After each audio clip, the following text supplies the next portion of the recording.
전 세계 모든 사람들이 두려워하고 떨고 있습니다.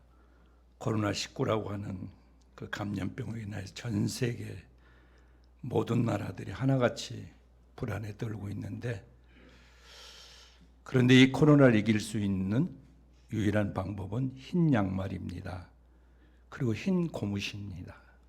코로나가 제일 무서워하는 게 흰 양말과 흰 고무신을 무서워한답니다. 왜냐하면 백신이기 때문입니다.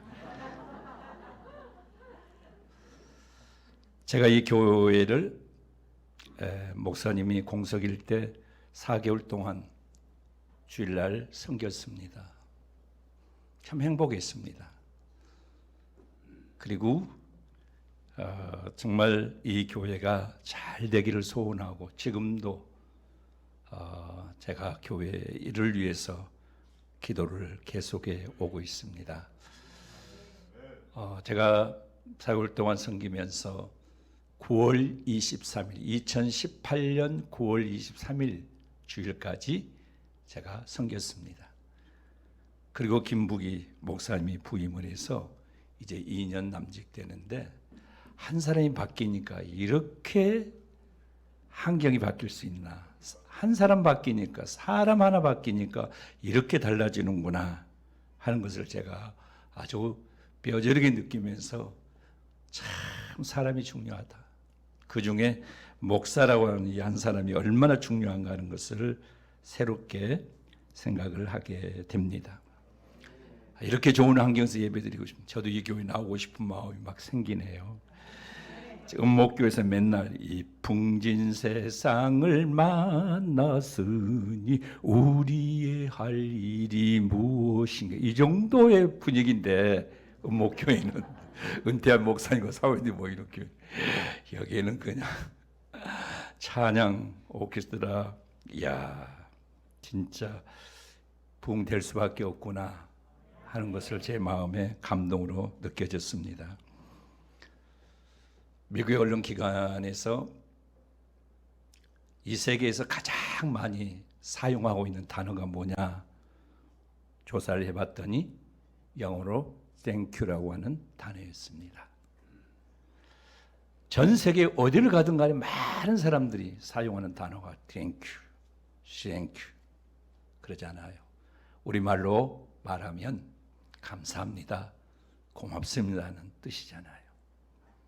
하나님 앞에서도 우리가 가장 많이 해야 할 말이 하나님 감사합니다. 오늘 여러분이 가장 많이 사용하는 단어가 뭐든가요? 찬양이나 여기 나오는 영상이나 모든 게 다 감사했어요. 감사. 하나님 고맙습니다, 감사합니다는 이 단어를 가장 많이 사용합니다. 하나님 앞에 우리가 사용할 단어가 될 뿐만 아니라 또한 사람과 사람의 관계에서도 감사합니다, 고맙습니다 들으면 기분 좋고, 또 이야기를 하는 사람도 기분 좋고, 그래서 인간과 인간의 관계 속에서 가장 중요한 단어가 바로 감사라고 하는, 고맙습니다, 감사합니다 단어입니다. 우리 옆 사람을 한번 보면서 고맙습니다, 감사합니다 한번 해보십시다.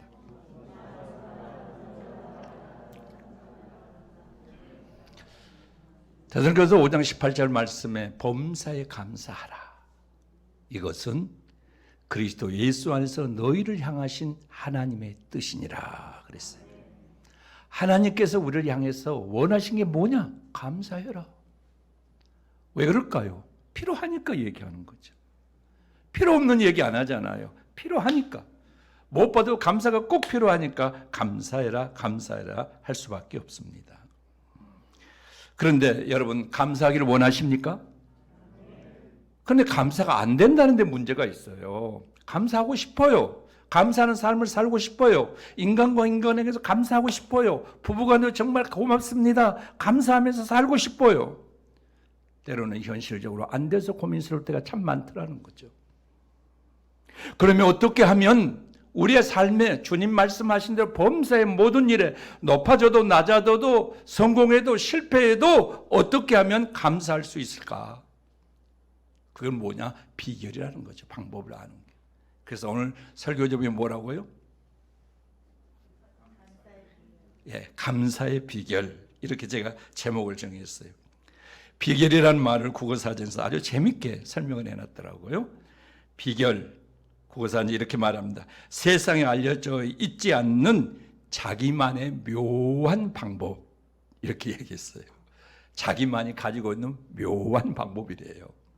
이걸 영어로 말하면 뭐죠? 노하우, 노하우라고 그래요. 어떻게 하면 감사하는 삶을 살 수 있을까? 늘 실패해도 성공해도 있어도 없어도 범사에, 정말 말씀대로 범사에 감사할 수 있는 그런 능력 있는 삶을 살아갈 수 있을까? 그 비결이 뭐냐? 오늘 읽은 말씀을 통해서 우리가 주목을 해봐야 합니다. 다윗이 우리가 잘 아는 이스라엘 사람들 중에 지금도 가장 존경하는 사람 중에 누구냐라고 물으면 다윗이라고 이스라엘 사람들 그렇게 말합니다. 왜냐? 다윗은 그에 의해서 통일 이스라엘을 만들었습니다.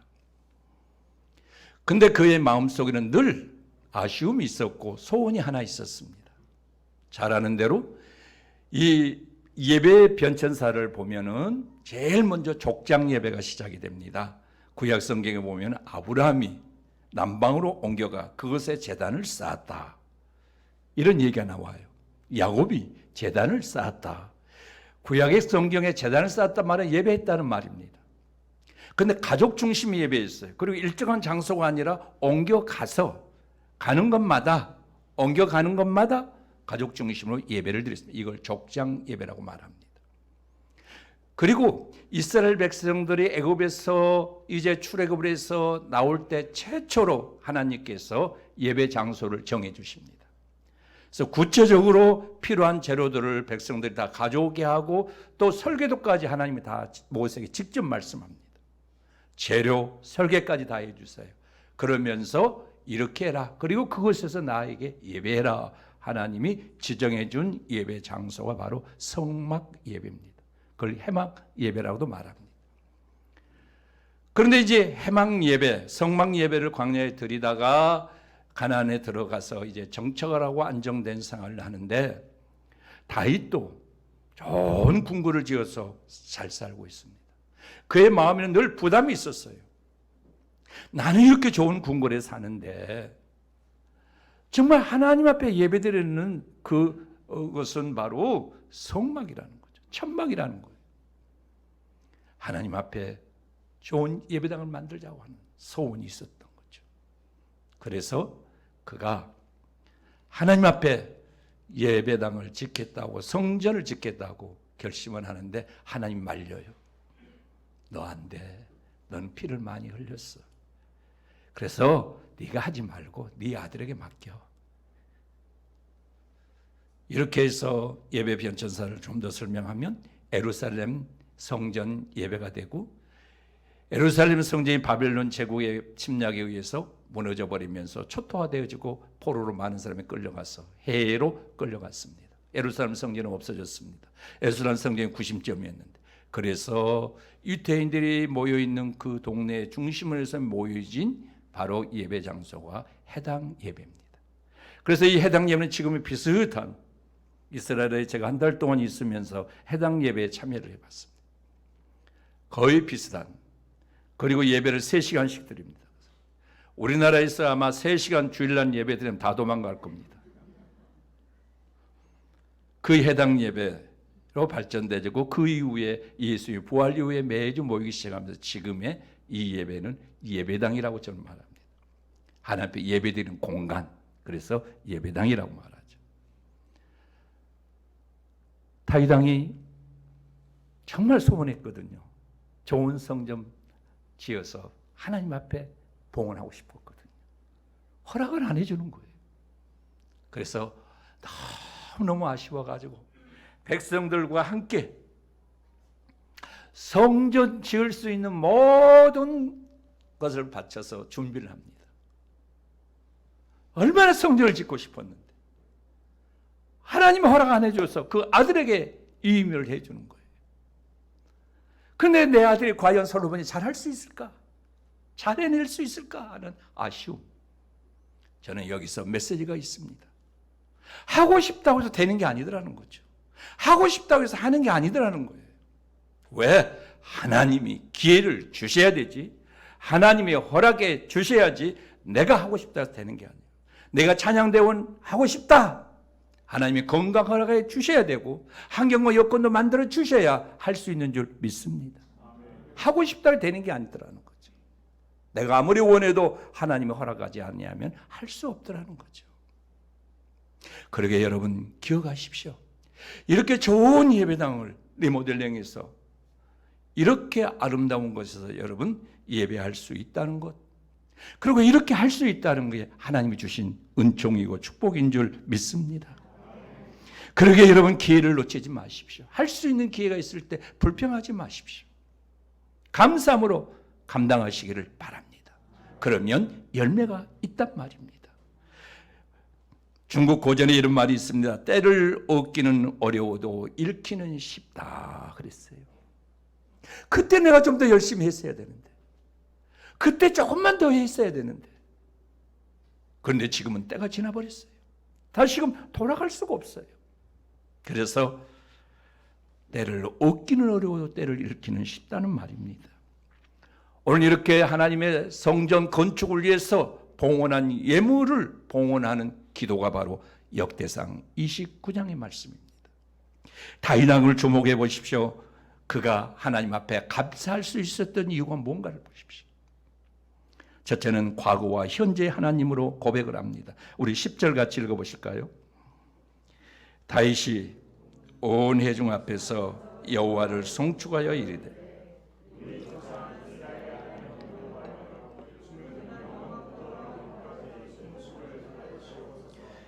다윗이 뭐라고 했어요? 하나님 그렇게 말하지 않았어요. 뭐라고 그래요? 우리 조상 이스라엘의 하나님 여호와여 그랬어요. 아브라함의 하나님, 이스라엘 하나님, 이삭의 하나님. 이스라엘 사람들은 대단한 자부심이 있습니다. 그들에게는 가장 자부심을 갖는 게 뭐냐? 우리는 선민의 민족이다. 아브라함의 후손이다. 하나님의 약속의 언약을 맺은 그 후손이다라고 하는 자부심과 긍지가 있습니다. 지금도 마찬가지입니다. 그래서 그들은 기도할 때 뭐라고 그럽니까? 아브라함의 하나님, 이삭의 하나님, 야곱의 하나님, 그리고 나의 하나님 이렇게 말해요. 왜? 아브라함의 역사하신 그 하나님, 이삭의 역사하신 하나님, 야곱의 역사하신 그 하나님, 바로 나에게 역사하신 하나님이라는 거죠. 그에게 복을 내리신 그 하나님, 아브라함의 복을 내려주신 하나님, 바로 이삭과 야곱의 복을 내려준 그 하나님, 나에게도 약속의 복을 내려주시는 그 하나님으로 믿고 고백하는 겁니다. 오늘 여러분 가운데 신앙의 대를 이어오는 믿음의 삶을 사는 분들이 계십니다. 우리 할아버지 때부터 믿었던 그 예수, 할머니가 믿었던 그 예수, 아버지 어머니가 믿었던 그 예수, 나도 지금 믿고 있습니다. 그러게 이렇게 말할 수 있습니다. 할아버지가 믿었던 하나님, 할머니가 믿었던 하나님, 아버지가 믿었던 하나님, 어머니가 믿었던 그 하나님, 내가 지금 믿고 있습니다. 그리고 내 아들이, 내 딸들이 또 이어가야 된다는 거죠. 신앙의 대를 이어간다는 거예요. 이게 얼마나 큰 축복인 줄 여러분 아십니까?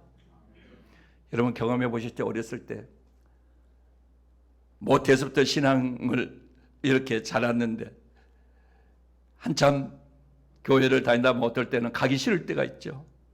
그래서 방황할 때가 있었죠. 그럴 때 어떻게 하던가요? 어머니가 아버지가 막 강건조를 할 때 참 싫었죠. 솔직히 얘기해 봅시다. 싫었잖아요 우리. 그런데 말입니다. 나이가 들고 철이 들고 보니 뭐예요? 감사의 조건이 되더라는 거죠. 그때 어머니의 그 신앙, 아버지의 그 신앙, 할아버지 할머니의 그 신앙, 지금 나에게 그 신앙이 있다는 거예요. 그래서 디모데에 뭐라고 그래요? 사도 바울이 너의 조상자부터 섬겨온 내 어머니부터 섬겨온 그 주님에 대해서 내가 너를 생각할 때 감사. 디모데에게 이렇게 말하잖아요. 적어도 대를 이어오는 신앙생활을 한다는 것은 큰 축복이고 은총인 줄 믿습니다. 조선일보 방회장 어머님이 저희 녹양교회를 개척을 했어요. 그래서 제가 녹양교회 이제 부임을 했을 때 한 1년 동안은 광화문에 사는데 광화문에서 그 의정부까지 매 주일마다 두 부부가 1년 정도 참석을 했어요. 그리고 한 1년 있다가 이제 미국으로 가셨거든요. 근데 그 방선영 고인 되시는 그 집사님 이야기가 지금도 생생합니다. 목사님, 내가 어렸을 때는요, 우리 어머니한테 막 반발했어요. 맨날 주의 종들만 그렇게 챙기니까. 자식들보다 목사님들을 더 챙기니까 싫었어요. 그래서 반발했어요. 근데요, 지금 이 나이를 먹고 지금 와서 생각해 보니까요, 그 부모님들이 심었던 거 우리들이 다 지금 열매를 거두고 있습니다. 그래요. 그때 생생하게 저에게 고백했던 그 이야기가 지금 생각이 납니다. 오늘 여기 계신 여러분들 가운데도 아마 그런 생각하실 겁니다. 내가 지금 이렇게 되는 것은, 내가 오늘 여기 이렇게 존재하는 것은, 내가 이렇게 할 수 있는 것은 우리 어머니의 기도야, 우리 할머니의 기도야, 우리 아버지의 기도야. 이 고백하실 수 있는 줄 믿습니다. 여기서 끝나는 게 아니죠. 내 아들과 딸, 손자, 손녀의 대를 이어갈 거예요. 그들도 다시 이제 고백할 겁니다. 얼마 후에는 우리 할아버지가 믿었던 그 주님, 우리 할머니가 믿었던 그 주님, 우리 어머니와 아버지가 믿었던 그 주님, 내가 지금 믿고 있다. 이 고백할 수 있기를 바랍니다. 그러기에 다음 세대를 챙겨야 될 이유가 여기에 있습니다. 신앙의 대를 이어가는 겁니다. 두 번째는요, 역사 속에 계신 하나님으로 고백을 합니다. 12절 같이 읽어보시죠. 부와 기가 주께로 말미암고 또 주는 만유의 주제가 되사 손에 권세와 능력이 있사오니 모든 사람을 크게 하심과 강하게 하심이 주의 손에 있나이다. 높아지고 싶다 해서 높아집니까? 가지고 싶다 해서 가져집니까? 아니에요. 다윗왕의 고백입니다.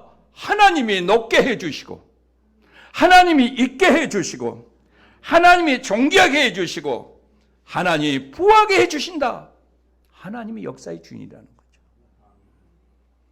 만약에 내가 역사를 주관하고 역사를 이끌어가는 주인이라고 하면 우리의 계획대로 안 될 이유가 어디 있어요? 우리 계획대로 다 돼야 되는 거 아니에요? 근데 우리 계획대로 안 되잖아요. 그건 뭘 얘기하죠? 내가 역사의 주인이 아니다는 거예요. 그래서 성경은 말합니다. 잠언 16장 1절에 보면 마음의 경영은 사람에게 있어도 응답은 여호와께로 나느니라 그랬어요. 내가 금년에 이렇게 해야지.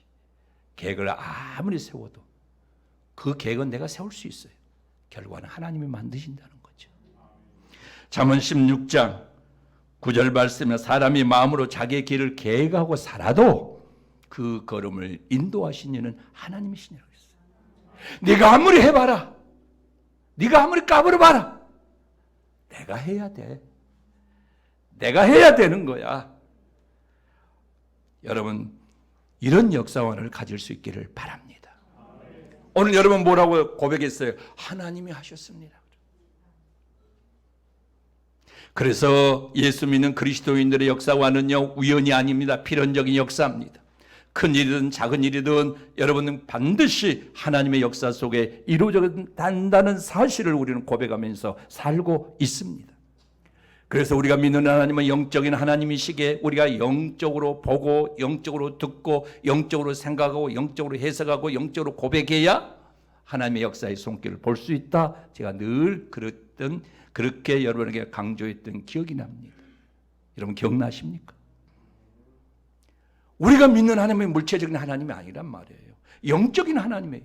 그 영적인 뭐예요? 가슴으로 느껴지고 머리로 깨달아지는 거예요. 하나님이 보입니까? 안 보여요. 근데 하나님의 존재에 대해서 목숨 걸 수 있어요. 그 이유는 뭐냐? 가슴으로 느껴져요. 머리로 깨달아져요. 우연이 아니라 필연적인 하나님의 역사인 줄 믿습니다. 오늘 김복희 목사님이 2년 전에 이 교회의 담임 목사로 부임했어요. 저는 김복희 목사님이 이 교회에 와서 만났어요. 제가 늘 이런 생각이 들어요. 이야, 사람이 어떻게 그렇게 겸손하고 그렇게 순수하냐. 요즘 사람들 신석기 시대 사람 같아.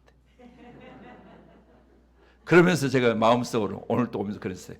어디서 그런 보석을 찾았지? 어디서 그런 보석, 제가 그런 말을, 그런 생각이 들더라고 오면서. 어디서 그런 보석을 찾았지? 왜? 요즘에 쉽지 않아요. 이런 목사님 같은 분 만나기 쉽지 않아요. 목사들이 모이면 가끔 이런 이야기를 합니다. 아, 그 목사 참 착해. 그러지 않아. 그럼 나는 그래요. 목사가 왜 착하단 말을 들어야 되냐? 그러면 깜짝 놀라요. 무슨 소린가? 목사를 구태여 착하다고 말할 필요 없어요. 목사의 기본적인 인성이야. 기본이야, 기본. 착해야 돼. 안 착한 인간이 어떻게 목사를 하냐고요. 그러니까 착하다고 말할 필요가 없어. 그건 기본기니까. 그런데 왜 착하다고 강조하느냐? 안 착한 목사가 그만큼 많기 때문에. 그래서 강조하는 거예요. 구별하는 거예요. 이게 불행한 일이거든요. 그렇잖아요. 모두가 다 착하면 뭐하러 착하다고 강조합니까? 안 착한 인간들이 많으니까 착하다고 강조할 수밖에 없는 거예요. 오늘 김복희 목사님과 이 교회의 만남은 우연이 아닙니다. 필연적인 하나님의 역사인 줄 믿습니다. 참 그래서 잘 만났다. 하나님의 섭리구나. 그리고 사모님도 보니까 너무 좋아요. 뭐 남의 사모님 내가 좋아봐야 아무 의미가 없지만, 그런데 사모 때문에 목회 못하는 사람도 많아요. 그래서 사모는 반목회라고 그래요. 절반은 사모가 한다는 말이에요. 사모가 설치고 막 하면 교회가 아주 혼란스러워져요.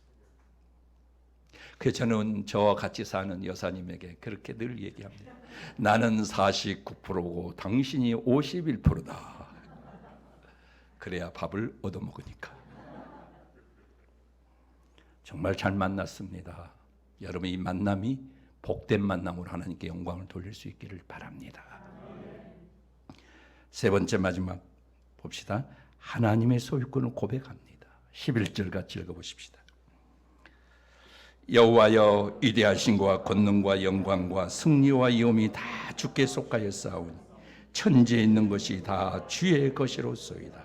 여호와여, 주권도 주께 속하였사오니 주는 높으사 만물의 머리심이니라. 그 다음에 13절 14절 한번 읽어볼까요? 나와 내 백성이 무엇이기에 이처럼 즐거운 마음으로 들을 힘이 있었나이까. 모든 것이 주께로 말미암아 싸우니 우리가 주의 손에서 받은 것으로 주께 드렸을 뿐이니다. 그랬어요.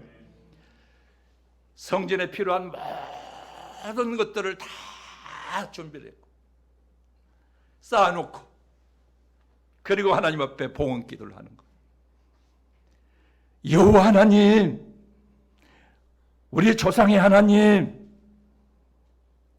이렇게 많은 것들을 쌓아서 하나님 앞에 드립니다. 그런데요, 하나님, 이 모든 건 내 것 아닙니다. 다 하나님의 것입니다. 우리가 많이 드린 적게 드린 모든 것 드린 것 자체가 하나님의 것 가지고 하나님께 드렸을 뿐입니다. 그러게 나는 자랑할 게 없다는 거예요. 그러게 나는 내세울 게 없다는 겁니다.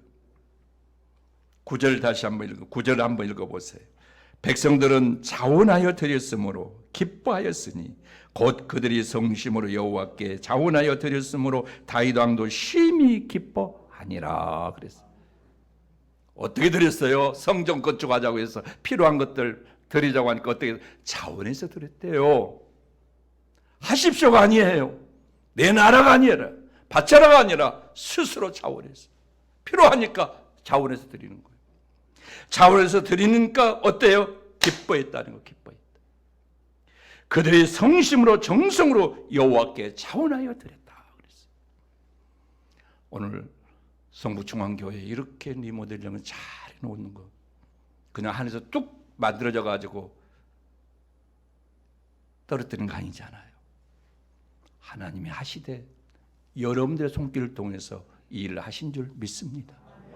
그런데 여러분 어떻게 해서 여러분 헌신했잖아요.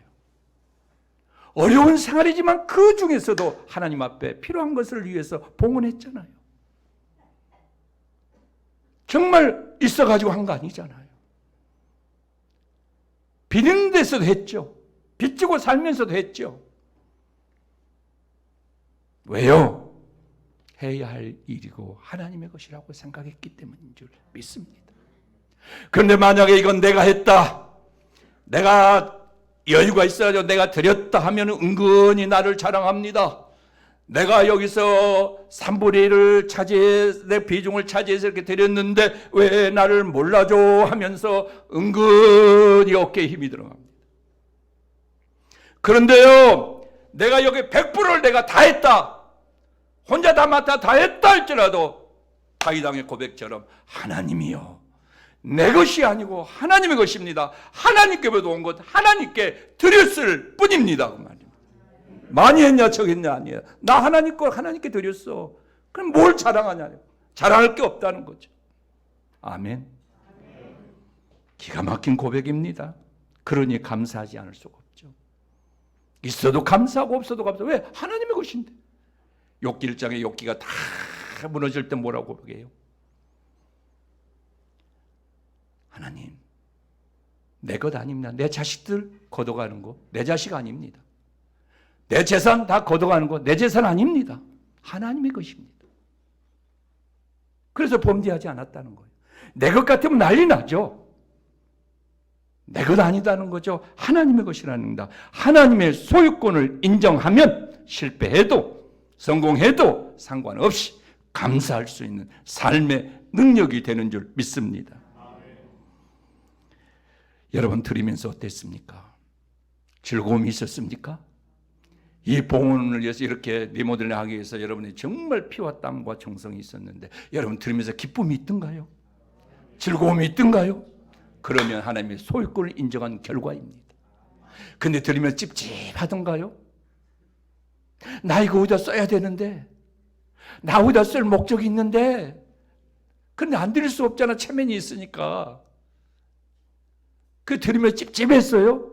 그건 하나님의 소유권을 인정하지 않는 결과입니다. 그러면 기쁨이 없습니다. 즐거움이 있었습니까? 즐겁지 않았어요. 그런데 그냥 내가 어려운 가운데서 드리면서도 그냥 내 마음에 기쁨과 즐거움이 있었다고 하면 하나님의 소유권을 인정했다는 사실을 여러분 기억하시기를 바랍니다. 이게 바로 감사의 능력이고 이게 바로 감사의 비결이라는 거예요. 하나님의 소유권을 인정하면 감사할 수밖에 없다는 거예요. 다 모든 것 하나님의 것입니다. 내 자식이 아니라 하나님의 것입니다. 내게 있는 재산 내 것 아니고 하나님의 것입니다. 어떤 결과든 간에 상관없이 감사할 수 있는 거죠. 이게 비결이라는 거죠. 다윗왕을 통해서 우리가 배워야 할 메시지 아닙니까? 하나만 더 읽어볼까요? 13절 같이 읽어봅시다. 우리 하나님이여, 이제 우리가 주께 감사하며 주의 영화로운 이름을 찬양할. 이 앞에 고백의 역사 속에 역사하시는 그 하나님, 우연한 게 아니라 필연적인 하나님의 역사의 주인이시며 모든 인간의 삶을 주관하시고 내가 지금 왕의 자리에 앉아 있는 것도 하나님으로부터 온 것이고 하나님의 역사에서 되어진 것입니다. 그리고 정말 과거에만 역사하신 하나님이 아니라 지금도 역사하시는 하나님, 우리 할아버지, 우리 조상들에게 역사했던 그 하나님, 지금 역사하고 계시는 그 하나님이심을 고백하고 깨달으면서 그 다음에 어떤 이야기가 나옵니까? 13절에 우리 하나님이여, 이제 우리가 주께 감사하오며, 감사하는 방법이 나온다. 주의 영화로운 이름을 찬양하나이다. 하나님을 높인다는 거예요. 이제 역사 속에 역사하시는 그 하나님, 오늘 성북중앙교회를 여기까지 이끌어 오시는 그 하나님, 에베네셀의 하나님, 2년 전에 김북희 목사님을 보내주셔서 이 환경을 바꾸며 복음에 대한 열정을 가지고 뜨겁게 사역하려고 애쓰고 힘쓰는 그런 목사님을 우리 교회에 보내주신 그 하나님, 그래서 이렇게 환경을 바꾸고 변화를 되었뿐만 아니라 우리의 신명까지도 바꿔지는 그 역사를 있게 하시는 그 하나님 깨닫고 보니 이제 감사합니다. 이런 얘기예요. 이제 감사합니다. 이제 감사합니다. 그러니 하나님 영광 받으십시오. 우리가 영광 드립니다. 올립니다. 바로 이게 감사의 비결이었습니다. 진정한 감사는요, 깨달음으로부터 시작되는 겁니다. 깨달아지면 감사가 나와요. 하나님의 소유권이고 하나님의 것이라는 것이 깨달아지면 어떤 상황에서도 감사가 나와요. 내가 하는 것이 아니고 누가 하는 것이 아니라 하나님이 사람을 통해 역사하셨다고 하는 역사 속에 계시는 그 하나님, 그리고 그 손길을 느끼는 순간 깨달아지고 감사하게 되는 겁니다. 이게 감사의 비결이에요. 결론을 맺습니다. 사랑하는 성도 여러분, 육신의 부모로서 자녀를 키우면서 경험해 보셨죠? 공부하는 아이에게 공부해라, 공부해라 합니다. 왜요? 필요하니까. 그 아이에게 필요 없는 것을 부모가 강조합니까? 아니에요. 필요하니까 공부해라, 공부해라 그러잖아요. 일하는 자녀에게 뭐라고 말하니까 열심히 해라, 열심히 해라 합니다. 왜? 열심히 해야 할 필요가 있기 때문에 부모는 그 아이에 대해서 이렇게 강조를 하잖아요. 필요 없는 것을 시키지 않아요. 필요하니까 시키는 거예요. 강조하는 겁니다. 마찬가지로 하나님께서 우리에게 감사하고 감사의 절기를 정해주시고 그 감사의 절기를 통해 몸으로 체험하고 감사하도록 하신 이유가 뭐냐? 우리에게 무엇보다도 감사하는 삶이 필요하기 때문인 줄 믿습니다. 필요하니까 하나님 강조하시는 거예요. 감사절을 정해놓고 말이죠.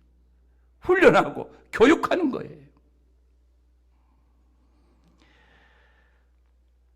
그래서 감사는요, 선택이 아닙니다. 필수입니다. 필수.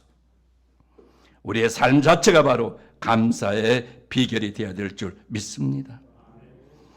저와 여러분이 믿는 하나님은 우리 손조, 우리 할아버지, 할머니, 아버지, 어머니가 믿었던 그 하나님, 내가 지금 믿고 있는 그 하나님, 이렇게 선조로부터 부모로부터 계승된 믿음의 삶을 여러분 살고 계십니까?